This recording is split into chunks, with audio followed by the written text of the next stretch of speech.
Shalom Bapak Ibu Saudara, tempat ini juga yang ada di rumah. Saya berterima kasih kepada Tuhan Yesus yang telah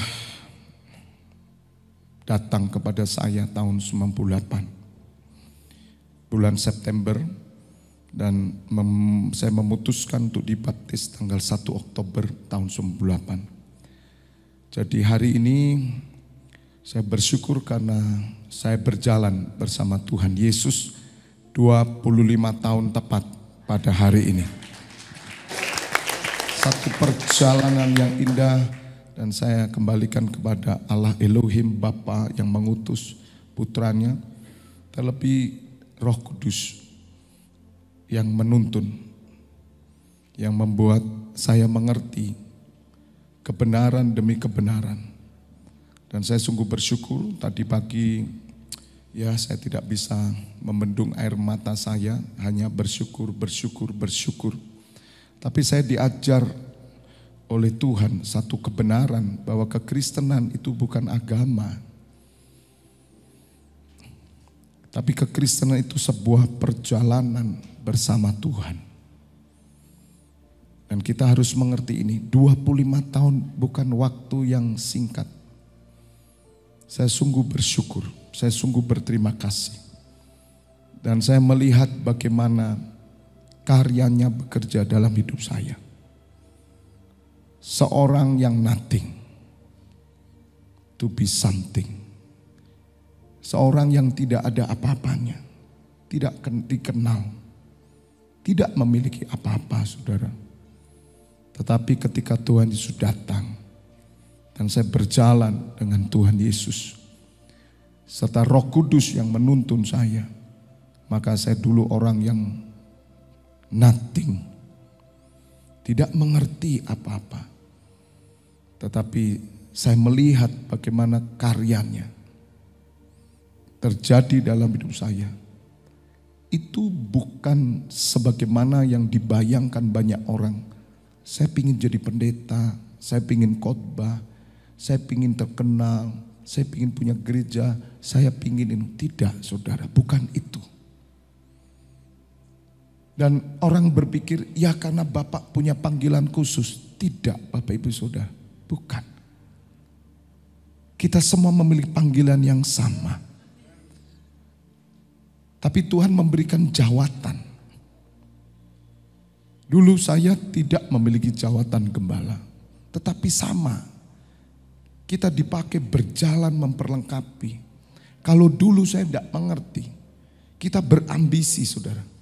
Karena gereja sebagai agamawi, dan kita bergerak di sana seolah-olah kita sedang berjalan, tetapi kita berputar-putar pada self-center. Nah, itu bahaya. Kalau kita tidak mengerti tentang kekristenan dengan benar, karena tidak ada di surga itu nama agama, tidak ada. Di surga itu tidak ada denominasi. Ya, segala nama kekristenan denominasi di seluruh dunia mungkin 30.000 nama, saudara, gereja. Bahkan lebih, 30.000 loh, saudara, lebih. Tidak ada. JKI, FLTF Church tidak ada, tidak ada. Kenapa kok ada, Pak? Karena dibutuhkan di dunia ini. Kalau di luar negeri, Bapak Ibu Saudara, kita tidak butuh denominasi, kata Pak Adi. Anda pribadi aja boleh. KTP saudara tidak ada kok nama agama, tidak ada. Jadi kita jangan pernah terjebak kepada denominasi. Memberhalakan denominasi, tidak, itu semua hanya nama, saudara. Tetapi yang Tuhan inginkan bagaimana kita mengenal Dia, supaya kita bisa berjalan bersama Dia. Dan Bapak Ibu Saudara memiliki kisah hidup perjalanan saudara bersama Tuhan. Dan itu semua sudah diatur. Jadi Bapak Ibu Saudara harus mengerti sistem pemerintahan kerajaan surga itu ada di bumi, ada sistemnya. Saudara tidak bisa mengatur diri saudara sendiri. Itu yang saya katakan. Kalau kita tidak mengerti tentang perjalanan bersama Tuhan, sebagaimana kita memperingati ulang tahun kelahiran baru. Dan itu saya diteguhkan sesuai dengan firman Tuhan. Tuhan berfirman, ajarkan kepada keturunanmu, anak-anakmu, perjalanan ini. Supaya mereka mengerti. Ketika mereka bertanya, Papa, kenapa kita beribadah? Ceritakan perjalanan bagaimana Allah menuntun umatnya. Supaya mereka mengerti bahwa sesungguhnya ibadah itu adalah satu perjalanan kehidupan rohani di mana Allah ada di tengah umatnya.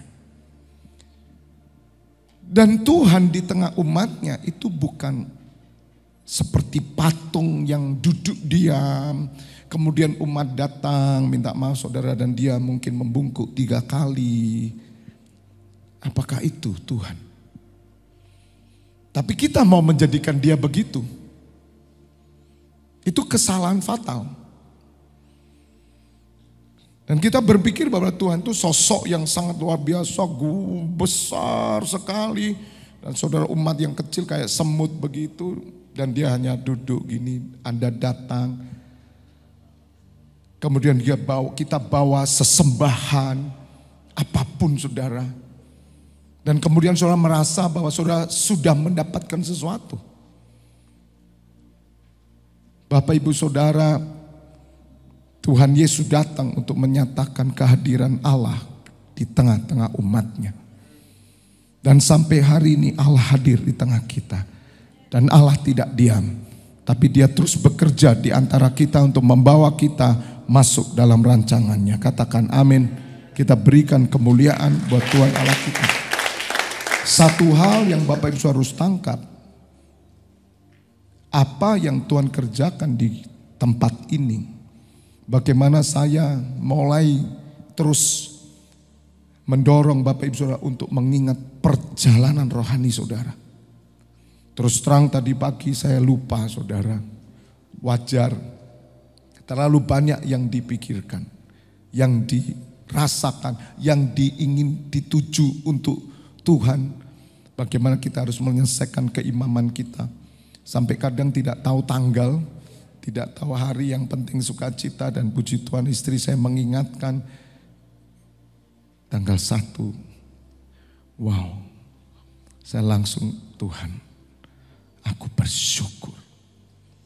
Sebagaimana suami istri, perjalanan pernikahan. Maka itu saya komitmen saudara, nanti 50 tahun pernikahan saya akan bikin acara seluruh dunia, besar-besaran, sampai tidak cukup dunia. Haleluya. Dunia mana Pak? RT 7, RW 6. Nah, karena saya bikin terlalu besar jadi kecil saja. Enggak, maksudnya saya mau melepaskan yang namanya berkat dari pernikahan, berkat nenek moyang. Pokoknya mengimpartasikan kepada generasi 50 tahun. Hari ini saya dan istri berjalan berapa? Udah. Ini tahun berapa ya? 23. Berarti 22 tahun saudara. Sorry. 32 tahun saudara. Sejak tahun 91 ya. 32 itu perjalanan saudara. Demikian juga kekristenan, supaya kita mengerti. Bukan sekedar hanya agama. Tapi bagaimana Tuhan hadir dalam hidup saudara dan berjalan. Supaya jangan sampai saudara jatuh ke dalam self-center. Kenapa ada orang ikut Tuhan semakin self-center? Aneh enggak saudara? Karena dia tidak berjalan dengan Tuhan. Sukar merendahkan diri. Syarat berjalan dengan Tuhan, engkau harus dikikis habis. Pribadimu dikikis terus. Saudara punya karakter. Setiap orang punya karakter. Saudara punya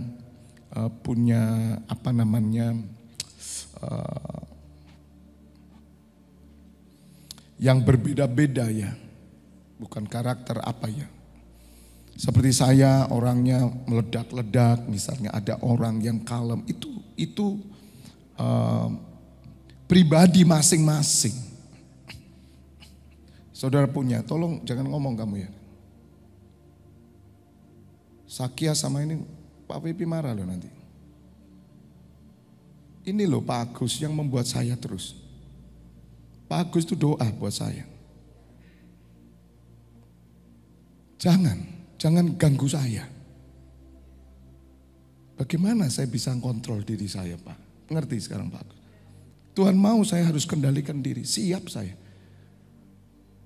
Tapi roh saya itu gak terima saudara. Ya, ngerti ya? Kamu tadi ngomong toh, ngobrol apa? Yosan sama Sakia ya? Atau enggak ngomong tadi? Terus ngapain senyum-senyum? Senyum-senyum sama setan. Kamu ngobrol apa enggak tadi? Ngomong enggak? Sama sekali tidak. Diam-diaman begitu. Terus kamu senyum sama siapa, Yosan? Senyum sama siapa tadi? Mungkin ada sebelahmu kuntilanak. Lah Pak Febi matanya kan ya kelihatan dah. Jangan bohongi matanya Pak Febi. Yang ngerti katakan amin. Tepuk tangan dulu supaya pecah. Karena saya nggak main-main di sini. Kalau di bawah silakan saudara. Tapi ketika saya ada di atas mimbar, jangan. Ya, tolong dijaga. Mata halus lihat Pak Febi. Ya. Kembali Bapak Ibu Saudara. Kita punya karakter, kita punya sifat. Ada orang yang keras, ada orang melankolis, ada yang tapi ketika Tuhan hadir dalam hidupmu, saudara harus dipangkas habis. Supaya saudara memiliki satu kerendahan hati, supaya saudara bisa berjalan memenuhi kehendak Bapa. Perjalanan dengan Tuhan sangat berbeda perjalanan dengan partner bisnis kita. Makanya suami istri kalau tidak dipangkas dua-dua tidak pernah ketemu. Sebab di dalam pernikahan tidak pernah ada kecocokan. Sama sekali tidak pernah ada kecocokan. Kalau saudara mencari kecocokan dalam pernikahan, saya jamin tidak sampai seumur jagung engkau cerai. Dan sudah terjadi toh perceraian di mana-mana. Makanya saya katakan lebih baik tidak menikah. Katakan hore yang tidak menikah. Yes, hore, semangat. Saya dukung saudara yang tidak menikah. Amin. Ya. Yes. Karena itu Rasul Paulus berkata menikah itu baik. Tapi tidak menikah jauh lebih baik. Lah Pak Pipi anaknya barusan menikah. Ya karena mereka siap. Saya konseling mereka. Kamu siap? Mari kita berdiri bagi generasi ini. Pernikahan itu kita harus bangun dengan benar. Karena Tuhan menunjukkan perjalanan hidup bersama Dia itu selayaknya suami dan istri. Yesaya 54 tadi berkata, tolong dibuka, di ayat 2. Bagaimana terjadi kita melapangkan kemah kita, sebagaimana nyanyian tadi. Karena saya diteguhkan bahwa kita akan mengalami hal ini. Namun kita harus mengerti prinsipnya. Maka tadi pagi saya memberikan judul yaitu tentang berkat yang otomatis, ya berkat rohani yang otomatis, ya apa itu berkat ya. Berkat yang otomatis, saya bilang tadi ke Rafael, tolong ganti menjadi perjalanan rohani. Karena perjalanan rohani selalu menghasilkan berkat ilahi, selalu. Dan ini prinsipnya saya beri. Maka itu surat Yesaya berkata, lapangkanlah tempat kemahmu dan bentangkanlah tenda tempat kediamanmu. Janganlah menghematnya, panjangkanlah tali-tali kemahmu dan pancangkanlah kokoh-kokoh patokmu. Bagaimana saya bisa mengembangkan? Ini firman. Tuhan berfirman, kembangkan, kembang. Bukan saudara yang mengembangkan. Maka ini yang kita mesti mengerti bahwa kodrat ilahi Allah selalu membawa saudara untuk berjalan pada apa yang Dia mau. Kapasitasmu akan dikembangkan, itu pasti. Saya dulu enggak ngerti apa-apa saudara. Tetapi saya berjalan bersama Tuhan. Dari zero ya. Bukan to hero, saya masih nggak ada apa-apanya. Saya hero apa saudara? Ya paling ya pakai baju Superman, ya baju Spiderman kemarin. Ya nanti bulan depan saya mau pakai baju Batman yang ada six packnya.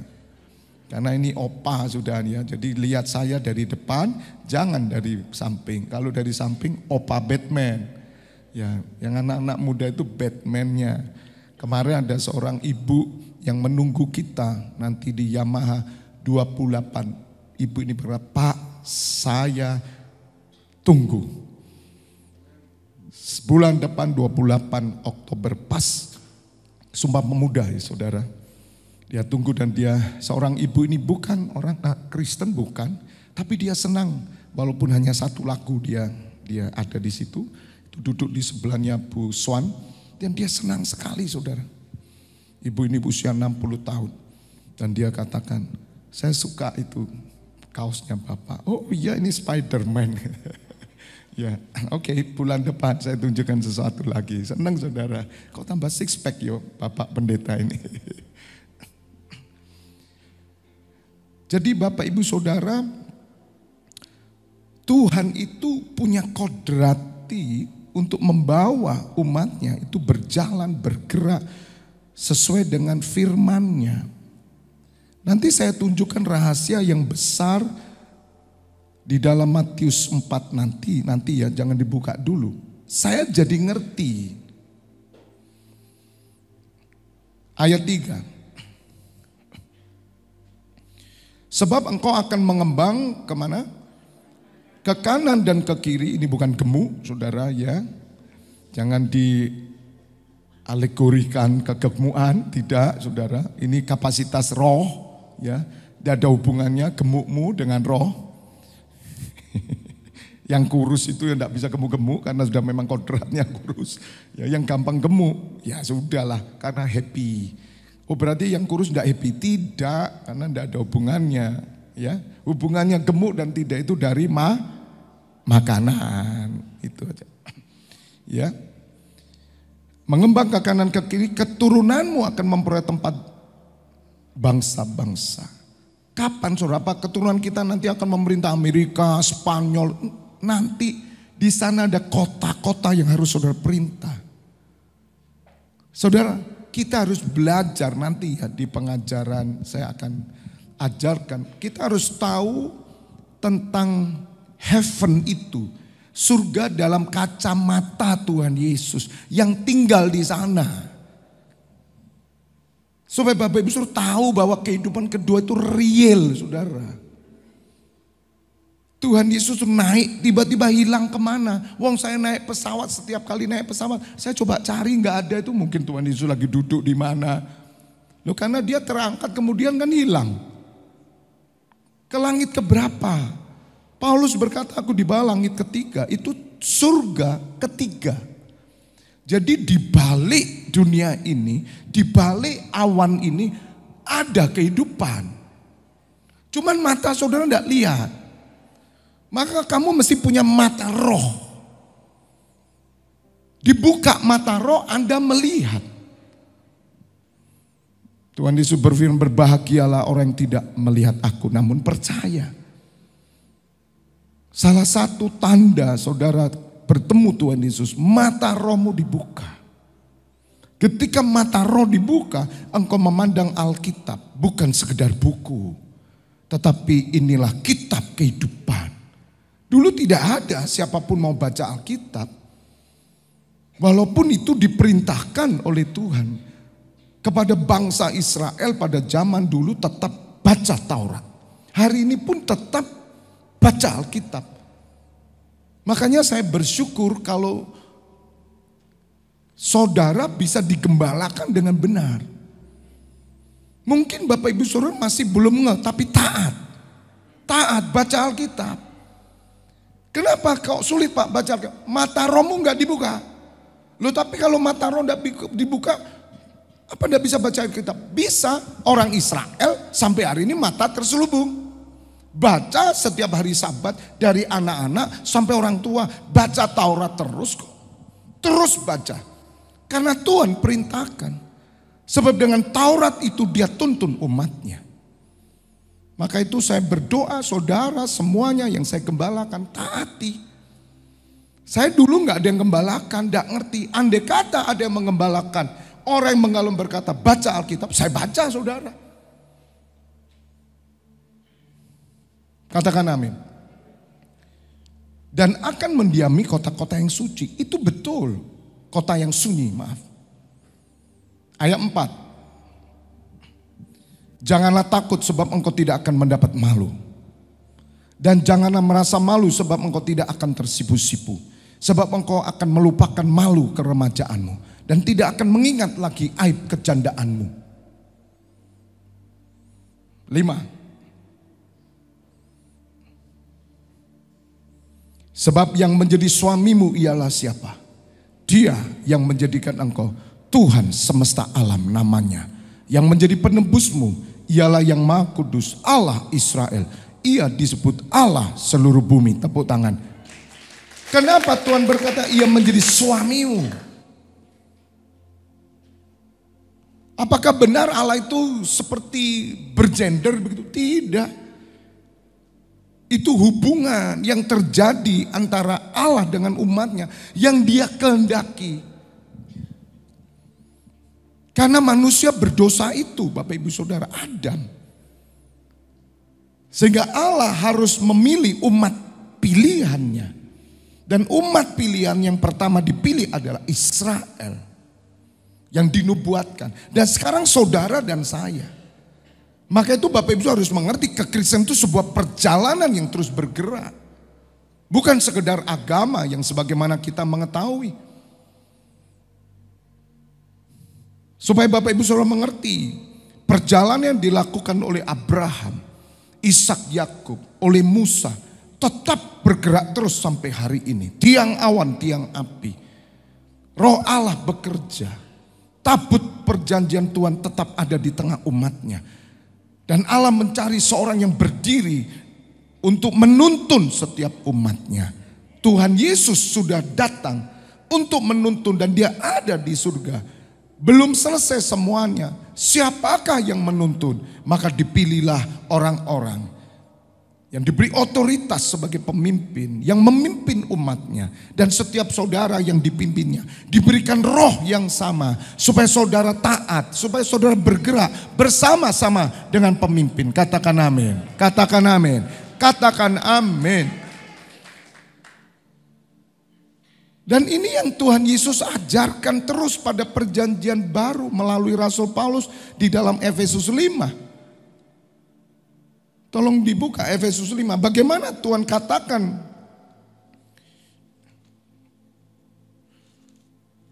hubungan antara Kristus dan jemaat itu seperti hubungan antara suami dan istri.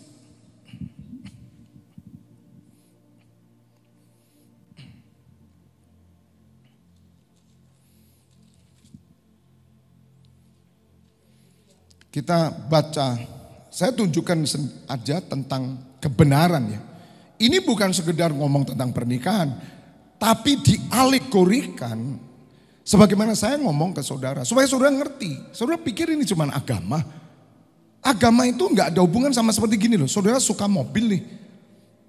Anda mau suka mobil apalah, sebutlah merek yang paling terkenal, yang termahal lah. Mau 100 miliar lah, mau anti peluru lah, sebut. Kamu gak ada hubungan, kamu cuma seneng sama mobil. Gak ada hubungan kok sama mobil. Katakan amin. Sebab hubungan itu menghasilkan perubahan. Saudara dengan mobil, seseneng-senengnya mobil, engkau tidak akan pernah menjadi seperti mobil. Dan mobil sama sekali tidak pernah menjadi seperti saudara yang suka kacang kuah, ronde. Tidak ada tiba-tiba mobil saudara keluar sendiri beli ronde, beli gulai. Tidak ada. Anda mau apa? Kekristenan saudara mau pakai apa? Agama. Engkau tidak pernah menjadi seperti agama. Tidak bisa. Tapi kalau engkau mengikut Tuhan Yesus, maka engkau akan menjadi seperti Kristus. Karena kau punya hubungan. Pertanyaan saya, you ikut agama Kristen di tempat ini, you ikut agama atau ikut Tuhan Yesus? Jawab sendiri di rumah. Kalau kamu ikut agama, selama-lamanya kamu tidak pernah berubah. Sebab maaf saudara, hanya hubungan yang bisa mengubahkan. Katakan amin. Yang setuju kemuliaan buat Allah kita. Makanya hadirat Tuhan itu realita. Ya. Urapan Tuhan itu ada. Kuasa Tuhan itu bekerja. Bukan sekedar saudara melihat spektakuler mujizat. No. Lapindo dulu terjadi, lumpur menyala terus, lumpur keluar itu. Tidak ada satupun pendeta yang bisa nutup kok. Kan tidak bisa berkuasa. Apa itu yang disebut kuasa? Maunya kita kuasa itu kan begitu. Oh, tunjukkan bahwa Yesusmu memang Tuhan. Tidak ada satupun pendeta yang bisa nutup itu, sumber kecil itu aja nggak bisa. Apa saudara mencari Tuhan seperti itu? Tidak, Tuhan bukan begitu kok. Apa Tuhan tidak sanggup? Oh sanggup. Mindah kupingmu, ganti mulut, pindah sini bisa kok. Gampang sekali. Apa orang mau cari itu? Saya sempat berpikir kenapa tidak ada seorang pendeta pun yang ke Sidoarjo sana. Ya toh, waktu terjadi lumpur. Kan kesempatan toh. 5 pendeta, 12 aja lah. Pendeta yang gede-gede itu loh. Jemaatnya udah ratusan ribu. Datang toh. Bawa pasukannya nyembah trompet. Shofar. Di dalam nama itu selesai, tutup. Kok enggak ada? Covid kemarin malah mati pendetanya. Kok enggak ada? Apakah menyatakan bahwa Yesus bukan Tuhan? Oh tidak saudara. Karena Allah bekerja dengan caranya, bukan caramu. Bagi dia gampang saudara. Katakan sepatah kata, selesai. Tapi saudara tahu, Covid diizinkan Tuhan untuk membuka sesuatu yang tersembunyi.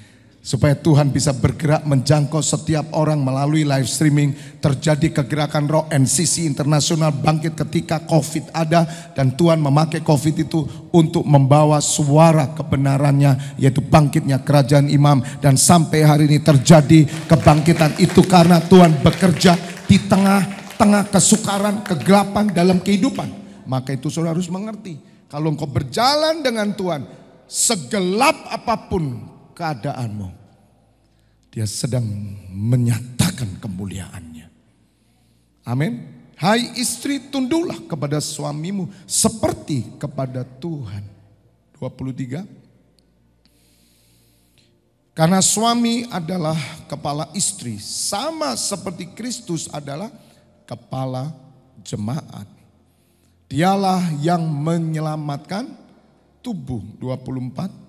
Karena itu sebagaimana jemaat tunduk kepada Kristus, demikianlah juga istri kepada suami dalam segala sesuatu.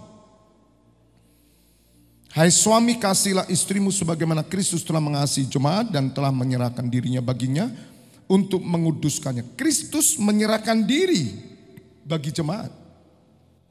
untuk menguduskannya, supaya ia menyucikannya dengan apa? Memandikannya dengan air dan firman. 27. Supaya dengan demikian ia menempatkan jemaat di hadapan dirinya dengan apa, saudara? Cemerlang, tanpa cacat atau kerut atau yang serupa itu, tetapi supaya jemaat kudus dan tidak bercela. Ada tah jemaat kayak gini? Ada tah yang mau nurut kayak gini? Ada di tempat ini, tepuk tangan. Sulit ya. Bisa ngerti sekarang. Ini yang dimaksud apa, saudara? Ayat 28. Atau langsung aja. 32. Ini kuncinya, ayat ini kuncinya di sini. Ini bukan letterlek bicara tentang keluarga, bukan. Ya, itu pembahasannya sendiri. Rahasia ini besar tetapi yang aku maksudkan. Yang dimaksud Rasul Paulus, dia melihat apa yang dikerjakan Yesaya 54. Allah pencipta, Allah yang menguasai bumi berkata, akulah suamimu. Ini saudara. Rahasia ini besar tetapi yang aku maksudkan ialah hubungan Kristus dan jemaat. Ini rahasia besarnya di sini. Coba saudara renungkan.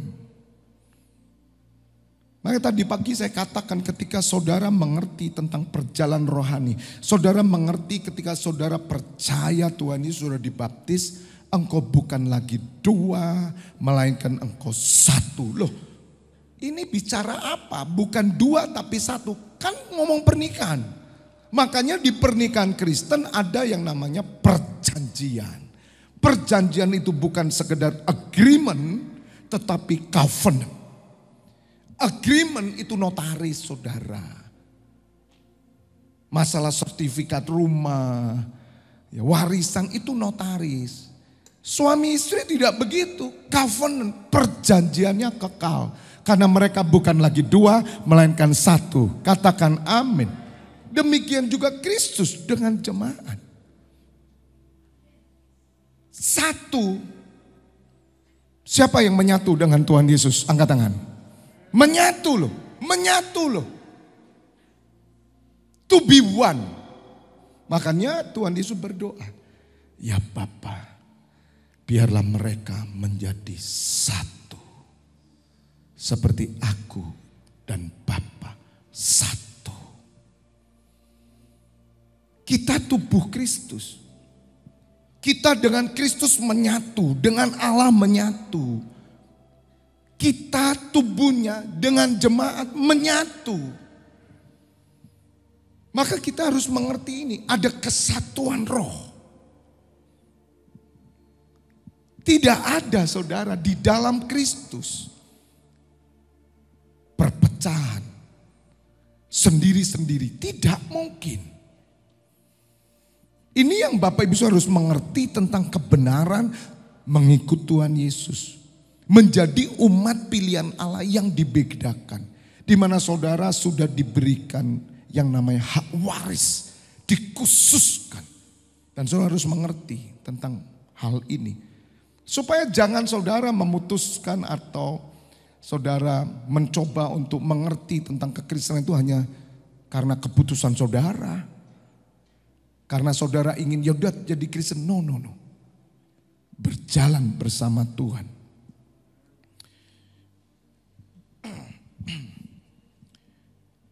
Saya tunjukkan sekarang rahasianya. Di dalam Matius 4 ayat 4. Mari dibuka. Dan saya berharap Bapak Ibu Saudara mulai mengingat kembali perjalananmu dengan Tuhan.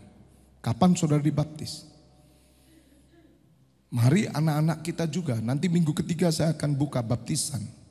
Segera yang belum dibaptis. Anda mengerti. Selama saudara sudah tahu uang 100.000 itu besar, maka saudara harusnya mengerti bahwa engkau membutuhkan untuk engkau diselamatkan. Katakan amin. Terlebih saudara memiliki gembala yang menyuarakan suara kebenaran. Saya tidak ada saudara dulu. Andai kata waktu itu saya digembalakan dengan benar. Wow, saya percaya saudara, sejak lahir saya akan mengerti kebenaran. Tapi saya tidak tergembala. Karena saya agama. Saya hanya agama. Dan saya tidak mengerti. Dan pemimpin-pemimpin rohani waktu itu, ya namanya orang ibadah, saudara, peribadatan. Ya sudah, zaman itu dibaca 10 menit selesai. Ngerti nggak ngerti kita nggak tahu sama sekali. Nah saya pulang ya, datang dan pulang ya sama saja. Dan saya itu yang membuat saya mau pindah agama. Karena saya pikir ya agama yang penting kan Tuhan, Pak. Saudara, tapi kasih karunia Tuhan. Tahun 98 Tuhan Yesus datang kepada saya. Kasih karunia-Nya. Tidak semua orang seperti saya. Artinya mengalami pengalaman ini. Karena saya percaya ada rencana Tuhan. Saya mengenal Tuhan Yesus bukan diawali oleh seorang pendeta. Tidak pernah dilayani saya ini. Tapi Tuhan Yesus yang datang kepada saya. Maka saya percaya bagi Bapak Ibu Saudara yang mungkin tidak pernah didatangi Tuhan Yesus. Saudara bisa tetap seperti saya. Dan orang tanya, Bapak bagaimana wujudnya Tuhan Yesus? Saya tidak pernah melihat wujudnya. Saya hanya menemukan firman-Nya. Dan itu yang membuat saya sadar, saudara. Tuhan, aku percaya akan firman-Mu. Dan kalau saudara hari ini melihat saya bisa menyampaikan kebenaran-kebenaran. Itu karena firman itu bekerja. Sengaja saya mempertahankan diri tidak mendapat gelar. Tidak, saudara. Saya bertahan walaupun keinginan saya untuk mendapatkan master teologi ya, bisa, saudara. Tapi saya bertahan tidak. Supaya saya mau menunjukkan kepada umat Tuhan. Jika engkau memiliki perjalanan dengan Tuhan Yesus dan Roh Kudus, maka engkau akan mengerti bahwa Dia Allah yang hidup, firman-Nya bekerja, yang memimpin saudara sampai pada kekekalan. Katakan amin. Sebab firman itu yang akan bertemu dengan saudara. Tuhan Yesus berfirman, barang siapa menolak aku, maka firmanku itulah yang menjadi hakimnya. Engkau boleh menolak aku, tetapi nanti firmanku yang menjadi hakim. Saudara, firman itu menjadi hakim. Setiap saudara akan diperhadapkan dengan firman. Ya. Barang siapa menolak aku dan tidak menerima perkataanku, ya sudah ada hakimnya. Yaitu apa? Firman yang telah kukatakan. Maka itu Bapak Ibu Saudara, ketika saya sampaikan firman dengan saya mati, saudara, firman itu nanti yang jadi hakim, saudara. Barang siapa mengabaikan firman Allah, dia akan binasa. Saudara nanti tidak ketemu saya. Artinya bukan saya menjadi hakim, tapi firman itu. Orang boleh menolak Fabianus dengan perkataan yang apapun, saudara. Entah kasar saya, entah galak, keras dan sebagainya. Tidak apa-apa. Orang menolak saya, tidak apa-apa. Karena saya sudah tahu, saudara. Di balik orang memuji saya, tepat saat itu ada kebencian yang membenci saya. Di balik orang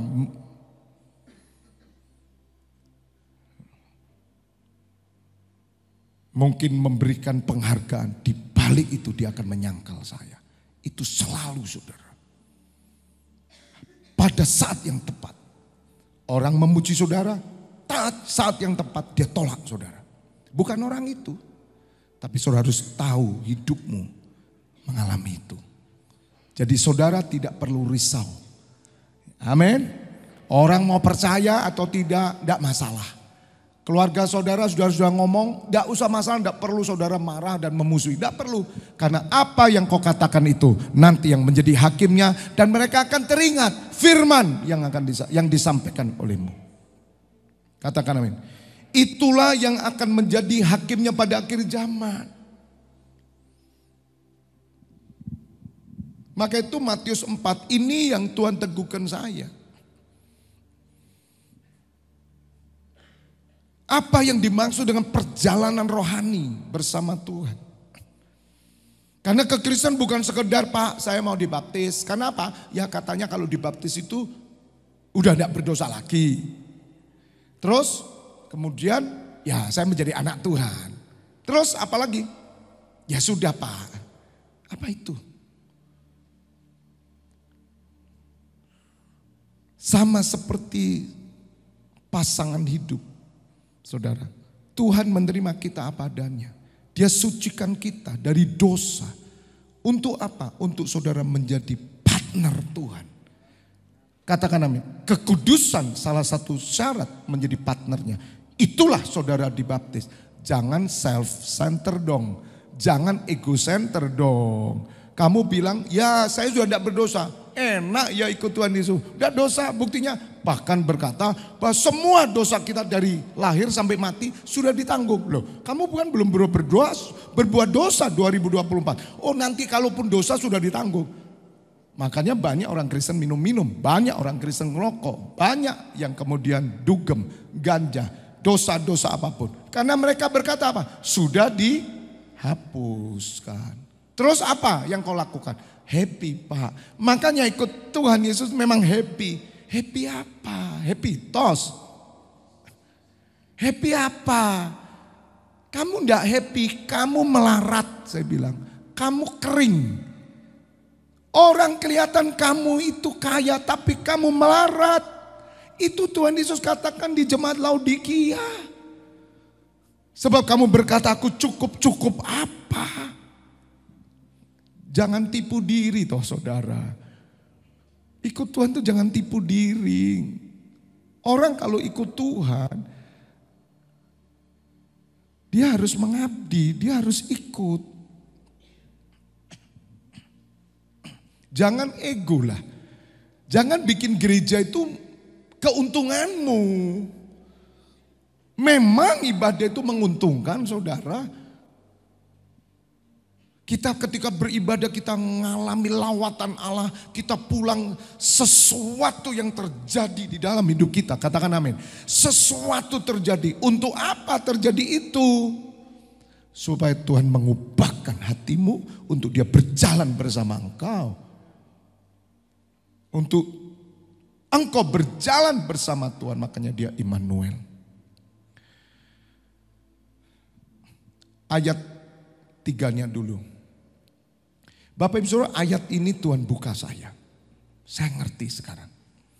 Lalu datanglah si pencoba itu. Atau lebih dahsyatnya ayat 1 aja. Ayat 1 aja. Supaya saudara ngerti perjalanan itu. Maka Tuhan Yesus dibawa oleh roh. Kata dibawa oleh roh itu perjalanan Tuhan Yesus dengan roh kudus. Masuk kemana? Padang gurun. Makanya saya sudah katakan tadi pagi. Orang Kristen sampai hari ini ngelewat padang gurun. Padang gurun tetap ada men. Padang gurun itu bukan kekurangan duit, bukan kekurangan makan, bukan kemiskinan Bapak Ibu. Bukan masalah di PHK, bukan masalah anakmu gak bisa sekolah. Itu bukan padang gurun Bapak Ibu. Jadi jangan pernah kita interpretasikan salah. Itu karangan dari pendeta-pendeta yang menafsirkan menurut saya tidak tepat. Itu bukan padang gurun. Kekeliruan kita mengikut Tuhan Yesus, kita mau mengubah padang gurun menjadi padang rumput yang hijau. Mana mungkin. Makanya orang Kristen sibuk dengan persoalannya. Bapak, kenapa wajahmu wajah mesin jahit? Ruwet artinya. Wajah mesin jahit. Karena dia pikirnya gini, kapan Tuhan pulihkan? Kapan Tuhan pulihkan? kapan Tuhan pulihkan, ikut Tuhan yang setia supaya dipulihkan. Ini enggak benar loh saudara. Kalau enggak dipulihkan bagaimana? Tapi saya percaya saudara, pemulihan itu bagian Tuhan. Sebab Dia yang berperang bagi kita, bukan kita. Jadi fokus kita jangan pada pemulihan. Tidak. Fokusnya lakukan kerajaan Allah dan kebenarannya. Cari dulu. Maka Tuhan berperang. Dia sendiri yang punya masa dan waktu. Kamu tidak perlu pusing. Jangan saudara ditarik kepada pemulihan. Udah hari ini tidak usah mikir pemulihan. Katakan amin. Itu bagiannya Tuhan. Katakan amin. Makanya orang Israel kan tanya muridnya. Tuhan kapan kau pulihkan kerajaan ini bagi Israel? Tuhan Yesus berkata, kamu tidak perlu tahu masa dan waktunya. Urusanmu bukan itu. Tetapi ketika Roh Kudus turun atasmu, kamu punya power. Kamu punya kuasa. Karena untuk mengerjakan pekerjaan Tuhan di bumi ini Anda butuh kuasa. Anda butuh perlengkapan senjata Allah. Anda butuh otoritas surga. Apa yang kau ikat di bumi terikat di surga. Kau lepaskan di bumi terlepas. Selamatkan jiwa-jiwa dengan doa syafaatmu. Katakan amin. Bukan mengikat mobilnya orang, rumahnya orang. Bukan mengikat hartanya orang. Bukan mengambil. Bukan itu. Bisa mengerti Bapak Ibu Saudara?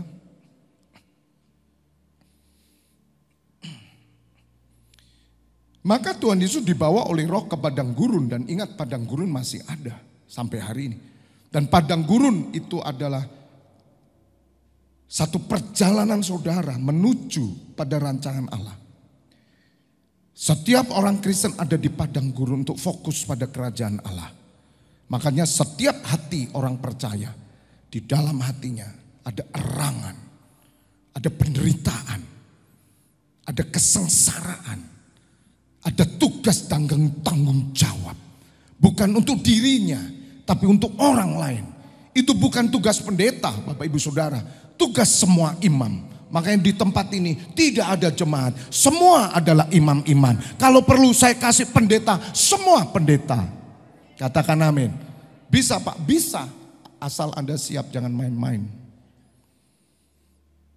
Loh saya minta semua, Pak Adi tolong tabiskan. Berapa pendetanya tempat Pak Febi? 200. Paling banyak Pak. Loh jemaatnya, tidak ada jemaat di sini.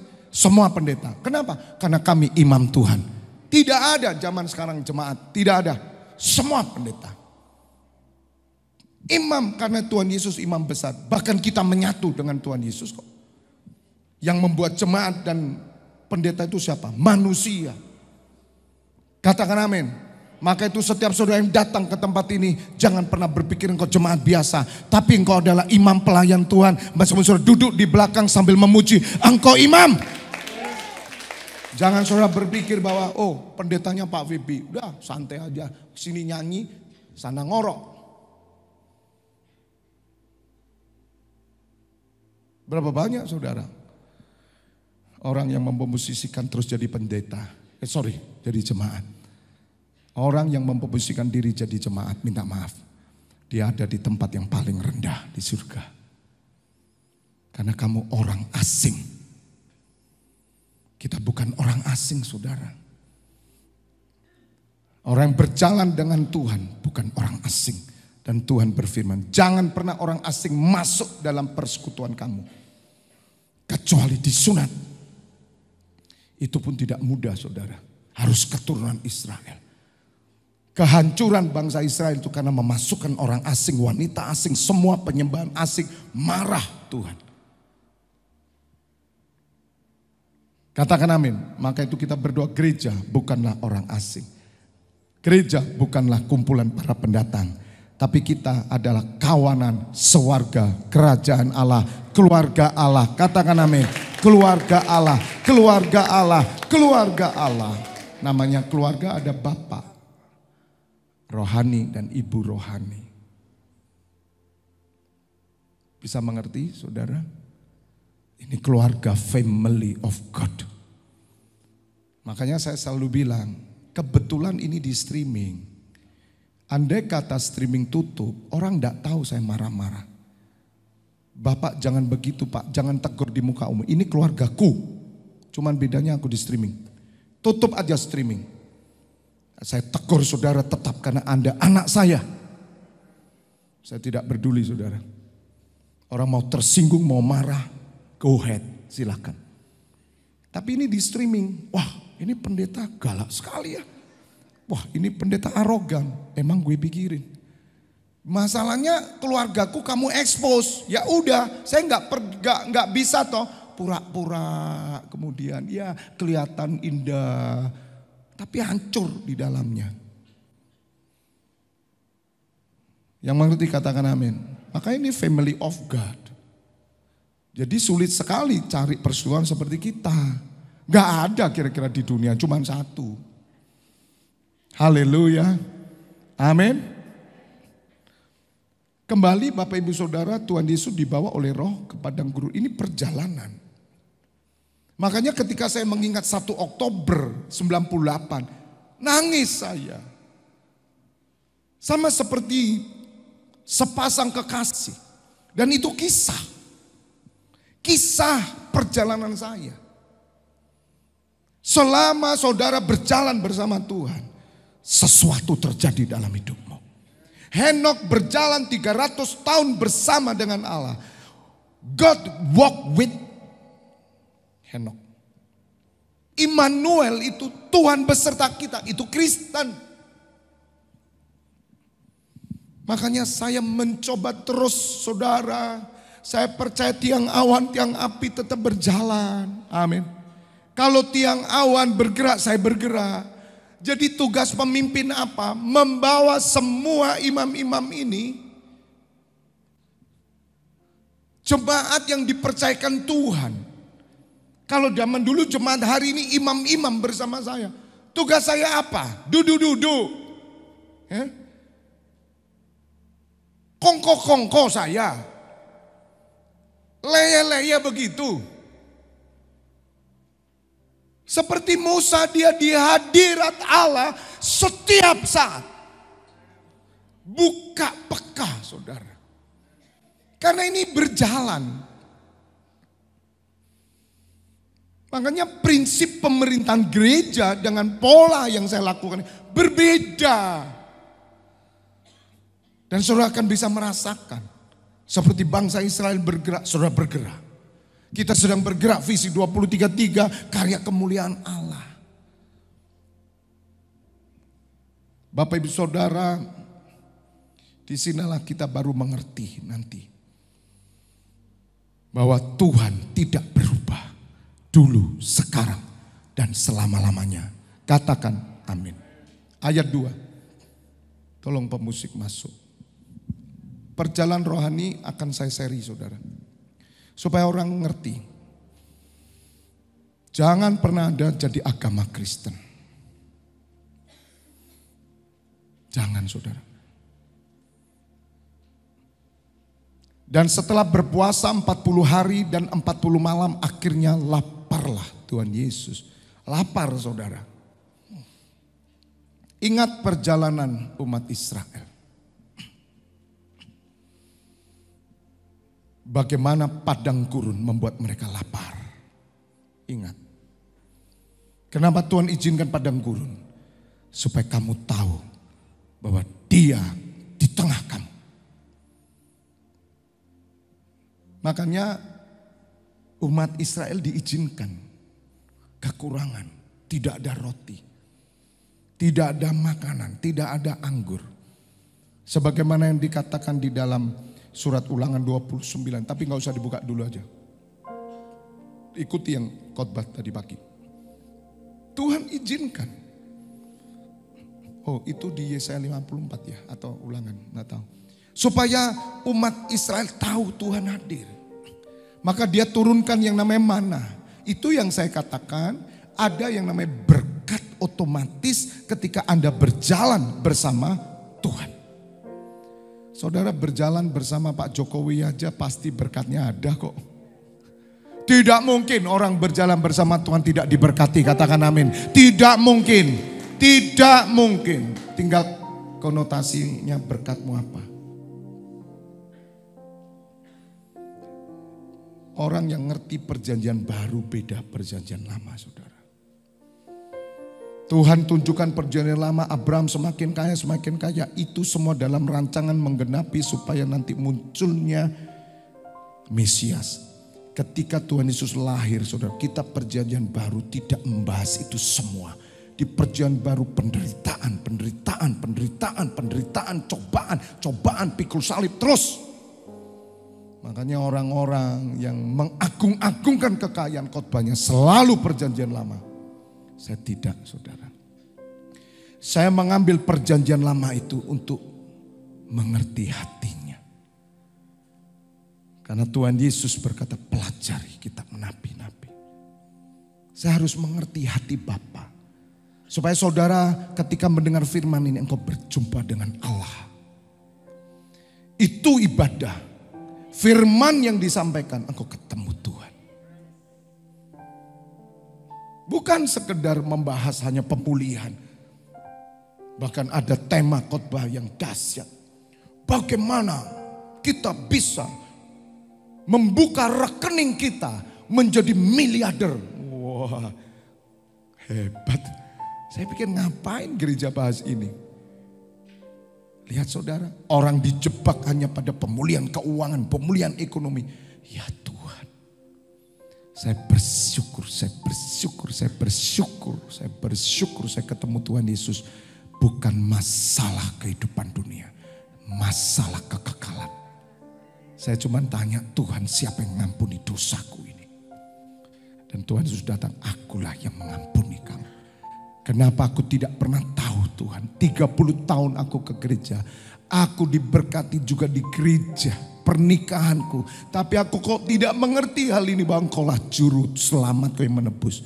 Karena kamu tidak pernah menerima aku. Hari itu saya menerima secara pribadi. Tepuk tangan. Anda mau mengenal Tuhan Yesus?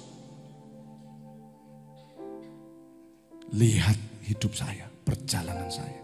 Anda ketemu Tuhan Yesus. Gak usah jauh-jauh. Lihat yang di mata saudara depan ini. Anda mau tahu karya Allah? Lihat hidup saya. Saya ceritai sejak 98. Saksinya ada Pak Agus, Pak Hendra. Keluarga saya semua. Saya tunjukkan ketemu Tuhan Yesus. Sampai saudara percaya apa yang saya katakan. Bahwa Tuhan Yesus berjalan di dalam hidup saya. Roh Kudus berjalan di dalam hidup saya. Dan ini belum selesai. Dia katakan terus nak jalan. Lapar Tuhan Yesus. Apa ketika orang lapar, saudara tahu. Bangsa Israel tidak teruji. Marah saudara. Lihat saudara. Dia tuntut Allah, berikan kami makanan. Kenapa ikut Tuhan semakin menderita? Banyak orang begitu. Kenapa sejak aku Kristen makin sorrow hidupku? Karena kamu tidak berjalan. Karena kamu masuk Kristen sebagai agama.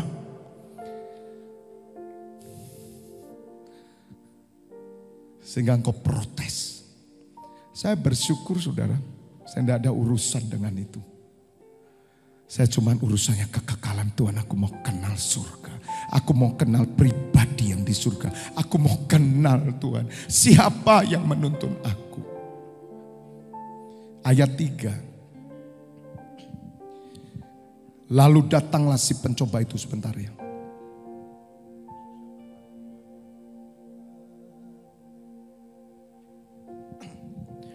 Bapak Ibu Saudara lihat. Datanglah si pencoba. Setan datang. Berkata kepadanya apa?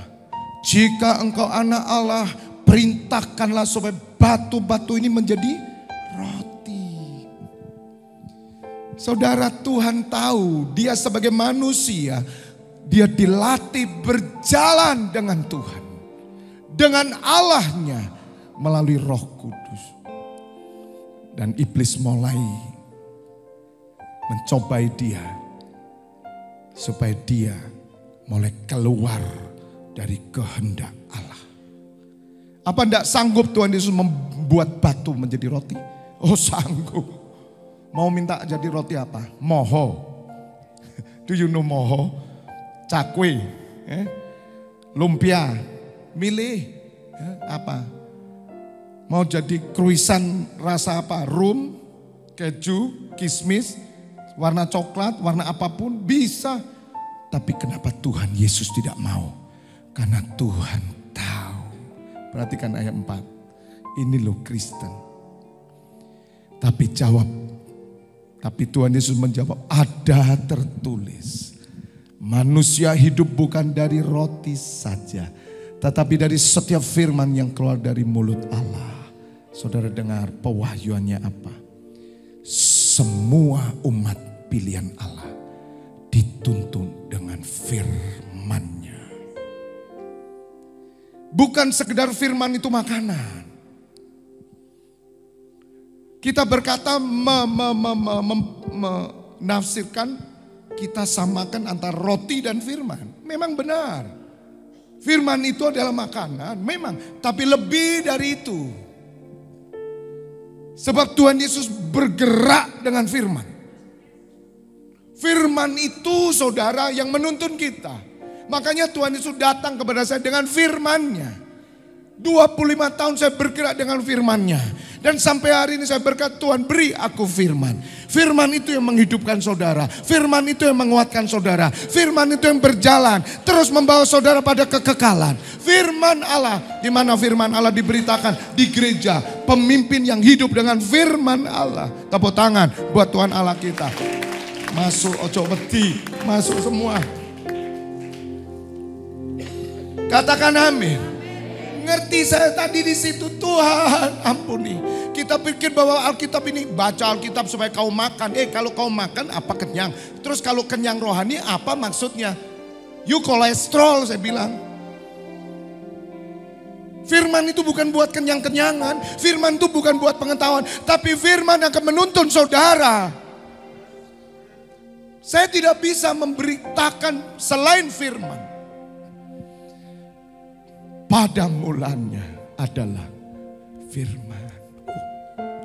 Firman itu saudara yang menuntun. Dan firman telah menjadi manusia.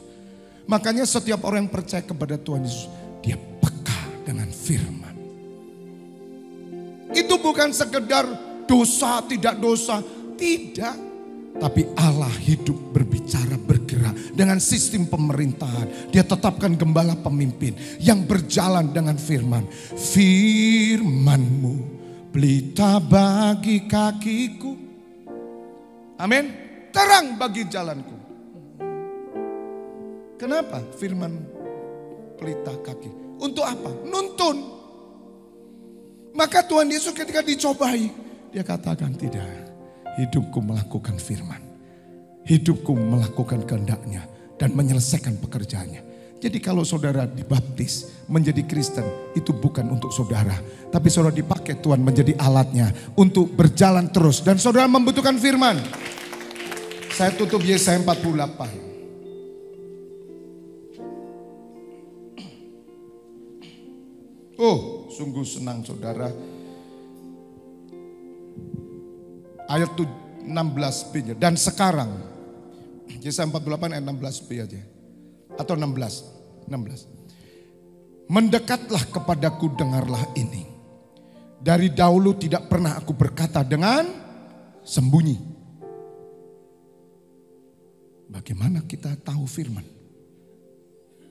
Makanya saya kan masih dipatok Tuhan seperti Musa. Orang bilang Pak Feby itu one man show. Semua dipegang sendiri sama Pak Feby. Nyanyi di WOTS yo Pak Feby.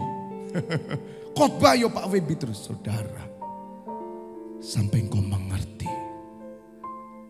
Ketika kau melakukan ini firman. Mimbar ini bukan tempat pengetahuan khotbah. Saya tidak mau. Perlu cari khotbah. Beritakan perjalanan hidupmu dengan Tuhan. Itu akan jadi berkat. Tidak perlu cari referensi apapun. Kecuali Roh Kudus tuntun saudara. Saya harus berdiri terus sampai Yosua muncul. Orang yang tahu dikuasai dengan roh. Berbeda sekali dengan keadaan gereja yang, ya saya ketemu Bu Marlina. Bu Marlina kenapa? Lulusan S1, skripsi nilai A, kita yang dicek betul. Mudah-mudahan mengikuti Bu Marlina. Apa yang kau kejar Bu Marlina? Ya saya tahu di gereja yang bisa membuat saya khotbah. Loh,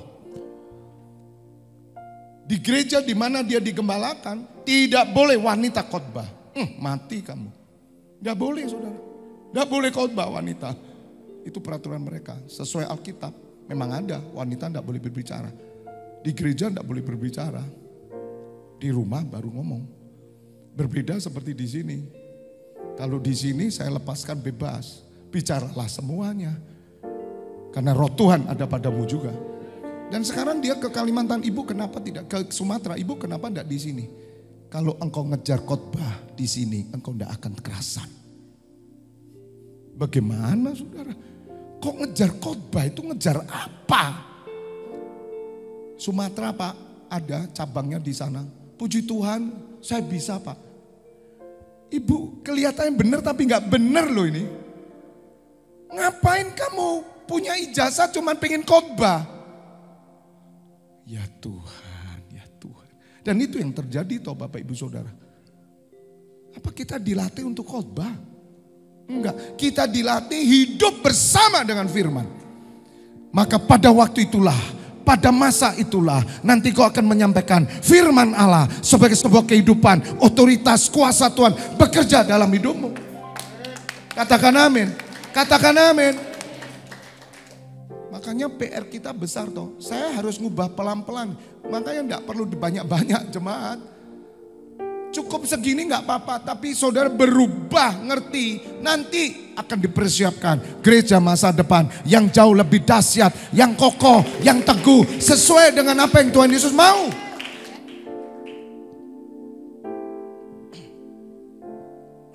Mendekatlah kepadaku, denganlah ini dari dahulu tidak pernah aku berkata dengan sembunyi. Dan pada waktu hal itu terjadi aku ada di situ. Oh saudara. Dan sekarang Tuhan Allah mengutus aku dengan apa? Rohnya. Makanya Petrus, Yohanes, Yakobus kumpulin pemimpin-pemimpin. Cari 7 orang yang melayani meja. Kami konsentrasi dengan apa? Firman, itu bukan khotbah. Kalau cuman khotbah apa sulitnya, cari di Google judul apa. Berjalan bersama Tuhan, red keluar. Sampaikan. Apa itu? Apa itu khotbah? Itu pidato. Pidato tapi isinya rohani gitu.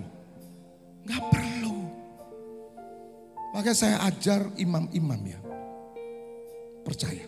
Latih dirimu, hidupi Tuhan. Seperti saya tidak pakai persiapan. Tapi saya berjalan dengan firman. Ketika aku melangkah ke rumah Tuhan, Tuhan bicara. Tuhan bicara. Jujur saudara, kalau saya sudah di situ, saya buka HP, saya pusing saya. Tuhan terlalu besar firman-Mu. Mboh aku sakarepmu. Saya naik, Roh Kudus bekerja. Aku mengutus engkau dengan rohku. Belajar. Tak ada persiapan.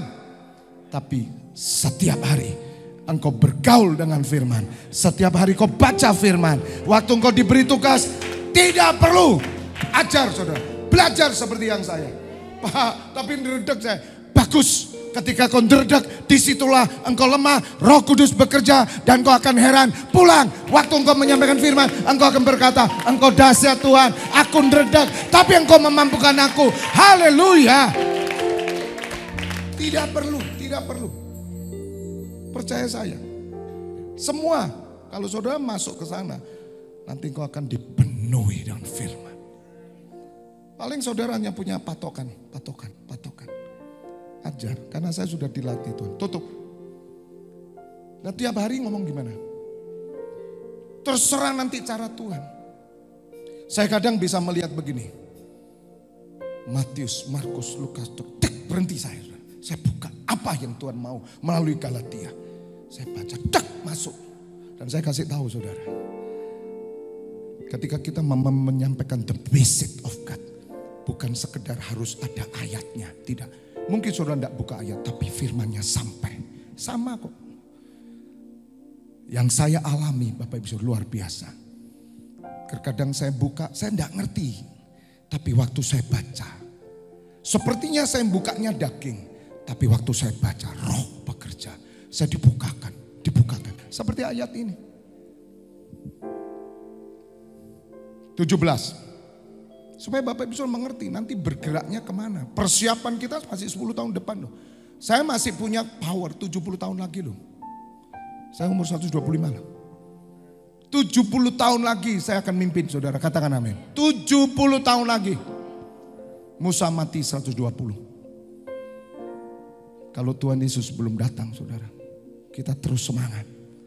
Amin. Jangan memikirkan seperti yang pada umumnya gereja berpikir hanya khotbah lah. No, tidak.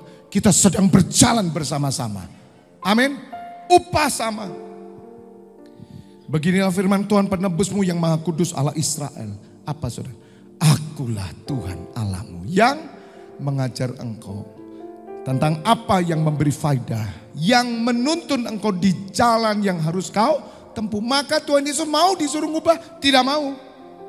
Dia berkata manusia hidup bukan dari roti saja. Setan. Tapi dari setiap firman yang keluar dari mulut Allah. Lari saudara. Itu bukan memakai firman untuk self-center. Bukan memakai firman untuk dapat donat. Bukan pakai firman untuk dapat rumah.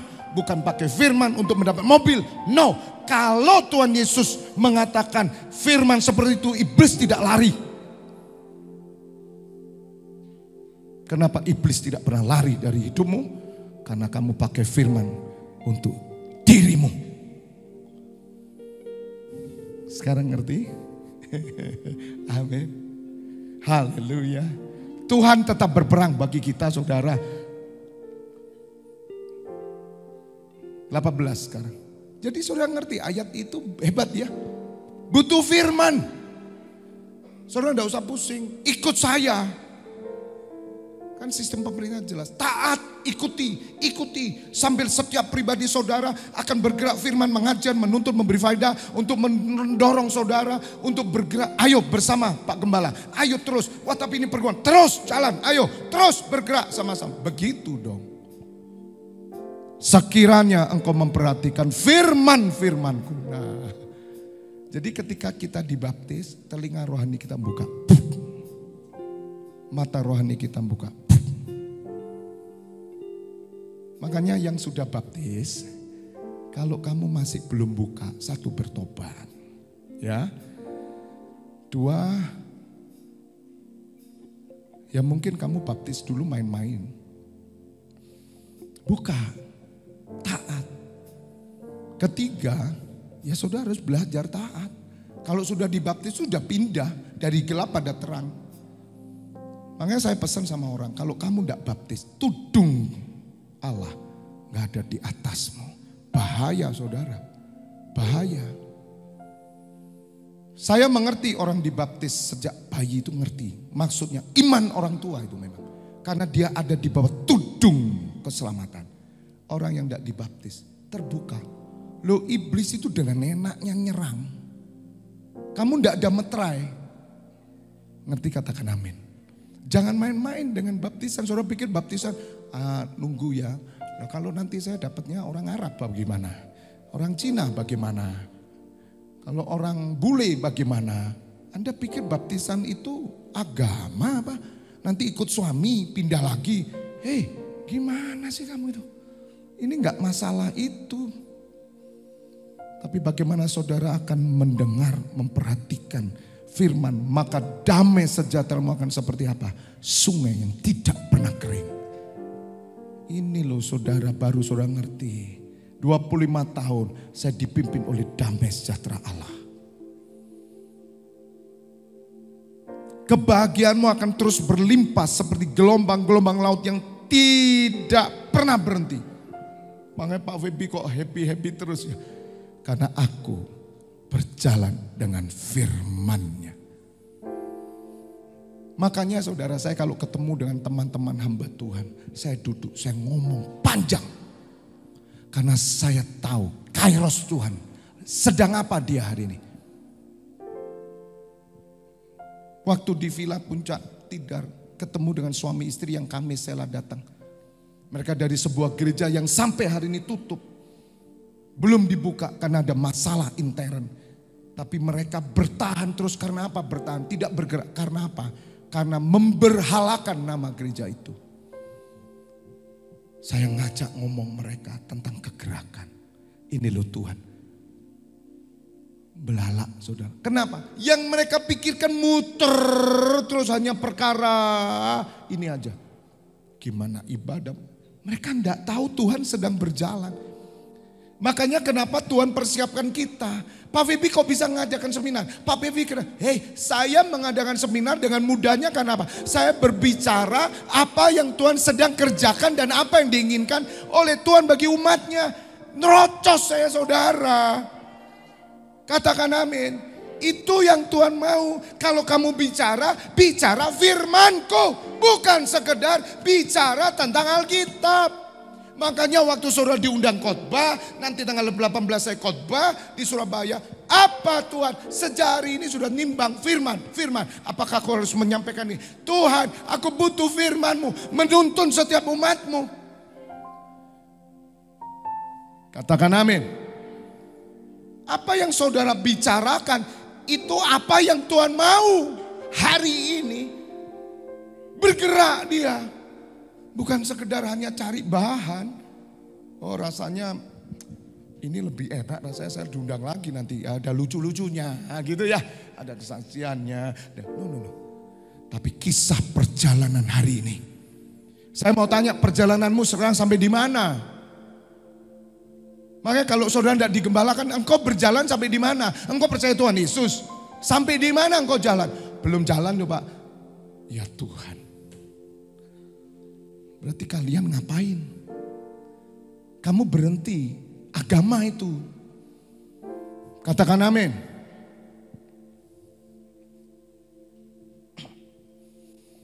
(19) Terakhir maka keturunanmu akan seperti pasir dan anak cucumu seperti kersi banyaknya. Baca sama-sama. Nama mereka tidak akan dilenyapkan atau ditiadakan dari hadapanku. Katakan amin. Katakan amin. Katakan amin. Katakan amin. Katakan amin. Ketika Tuhan Yesus dibaptis, suara dari surga terbuka. Inilah anakku yang kukasihi, kepadanya aku berkenan. God bless you all.